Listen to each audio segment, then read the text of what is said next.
পর্ণা ও পর্ণার শ্বশুরমশাইয়ের কারণেই ভেঙে গেল বর্ষার বিয়ে। হ্যাঁ বন্ধুরা, নিমফুলের মধু সিরিয়ালে আজকের পর্বে তোমরা এরকমটাই দেখতে পাবে। পুরো গল্পটা জানতে হলে প্লিজ লাইক দিয়ে সঙ্গে থেকো।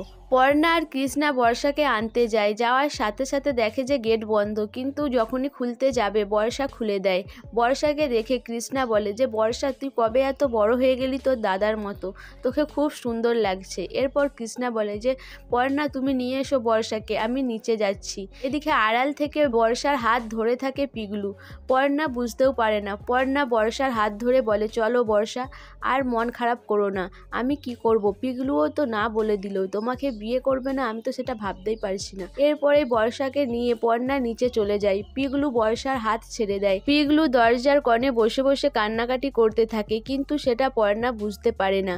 এদিকে বর্ষার বিয়ের মণ্ডপে যাওয়ার পরে বর্ষাও পিগলুর কথাগুলো ভাবতে থাকে, যে পিগলু শেষ মুহূর্তে এসে তাকে বিয়ে করার কথা বলছে, পালিয়ে যাওয়ার কথা বলছে, কিন্তু বর্ষার কিছু করার নেই। সে তার মা বাবার মান সম্মান ডোবাতে পারবে না, তার যা পারে হোক। এরপরে বর্ষার 7 পা ঘোরা হয়ে যায়, মালা বদল হয়ে যায়, কিন্তু বর্ষা কিছু বলে না। এদিকে দেখানো হয় যে রাঘব গুছাইতকে জেলে ছাড়াতে এসেছে মন্ত্রী মশাই। রাঘব গুছাইত বলে যে আমি পর্ণা দত্ত আর অমিতেশ দত্তকে ছাড়বো না, ওদের জন্য আমাকে আজকে জেলে আসতে হয়েছে। তখন মন্ত্রী মশাই বলে যে আপনি খুব কাঁচা কাজ করেছেন, এইভাবে কেউ ডেকে এনে ব্যাংকের মধ্যে পিস্তল দেখায়, এতে তো আপনি কেস খাবেন, সেটা তো জানা কথা। এখন আমি বলছি শুনুন, আমি যেটা বলবো সেটাই করবেন। এদিকে ওই থানারও বড় অফিসার তাদের সাথে হাত মিলিয়েছে। সুনিতা ম্যাম আড়াল থেকে সবকিছু শুনে নেয়। শুনে নেওয়ার পরেই পর্ণাকে ফোন করে জানানোর চেষ্টা করে, কিন্তু পর্ণা ফোন রিসিভ করার পরেও সুনিতা ম্যামের কোনো কথাই শুনতে পায় না। সুনিতা ম্যাম যখন বারবার একই কথা বলে, সেই সময়ে বড়বাবু এসে সুনিতা ম্যামের ফোনটা নিয়ে নেয়। বলে, আপনি কি করছেন? আপনি পর্ণা দত্তকে খবর দিচ্ছেন? আপনাকে কে এটা করতে বলেছে? আপনার কাজ আপনি করুন। তখন সুনিতা ম্যাম বলে যে আমার কাজ তো আমি করছি স্যার, আমি নিজে গিয়ে ওই রাঘব গুছাইতকে ওখান থেকে ধরে এনেছি। আমি নিজে দেখেছি পিস্তল ধরেছিল পর্ণার শ্বশুরমশাইয়ের মাথায়, আর আমি সেটা দেখে কি করে চুপ করে থাকি। তখন অফিসার বলে যে আমি যেটা বলবো আপনি সেটাই করবেন। এরপর সুনিতা ম্যামের ফোনটা নিয়ে রেখে দেয় অফিসার। সুনিতা ম্যাম বলে যে আমার বাড়ি থেকে ফোন আসবে স্যার, আপনি ফোনটা দিন।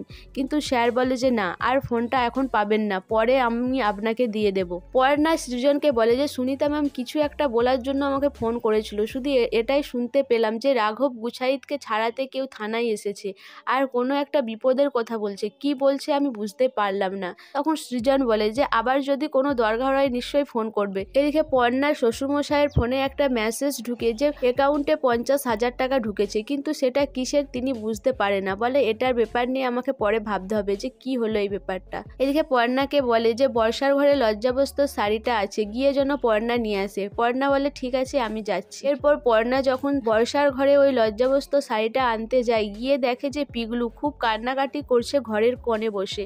পর্ণা দেখে বলে কি হয়েছে পিগলু, তুই কান্নাকাটি করছিস কেন, বল আমাকে। এরপরে পিগলু পর্ণাকে বলে যে দিদি আমি ভুল করেছি, আমি বর্ষাকে মিথ্যে কথা বলেছিলাম, আমি বর্ষাকে খুব ভালোবাসি। তখন পর্ণা বলে যে কেন মিথ্যে বলেছিস, তোকে তো আমি বারবার জিজ্ঞাসা করেছি, বর্ষাকেও জিজ্ঞাসা করেছি, তুই বর্ষাকে কেন বলে দিয়েছিলিস যে তুই তাকে ভালোবাসিস না, বিয়ে করবি না। তখন পিগলু বলে যে তোর জন্যই বলেছিলাম দিদি, আমি তোর কারণেই বর্ষাকে না বলে দিয়েছিলাম। তখন পর্ণা বলে যে আমার কারণে কেন? তখন পিগলু বলে আমি চাই না দিদি, আমার জন্য তোকে এই বাড়িতে আবার অশান্তি ভোগ করতে হোক, সৃজনদার মা তোকে তো কথা শোনাবে, সেই জন্যই। পর্ণা বলে যে তুই আমার জন্য নিজের ভালোবাসা ত্যাগ করেছিস, পাগল হয়ে গেছিস তুই।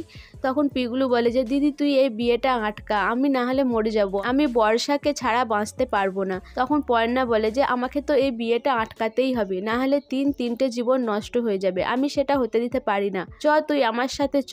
এই বলে পর্ণা পিগলুর হাত ধরে নিয়ে আসে। এদিকে দেখানো হয় যে রাঘব গুছাইত বলে আজকে ওই বাড়িতে বিয়ে না, ওই বিয়ে আমি আজকে ভেঙে দেব, আমি ওই পর্ণা আর অমিতেশ বাবু আমার সাথে যেটা করেছে তার শোধ তুলবো। সো বন্ধুরা, পর্ণা কি পিগলুর কারণে বিয়েটা বন্ধ করে দেবে, না রাঘব গুছাইত এসে পর্ণা শ্বশুরমশাইয়ের নামে দুর্নাম দিয়ে বিয়েটা ভেঙে দেবে? তোমাদের কি মতামত অবশ্যই আমাকে কমেন্ট করে জানাবে। আর আমার ভিডিওটা ভালো লাগলে প্লিজ সাবস্ক্রাইব করে দিও, আর লাইক কমেন্ট শেয়ার করো।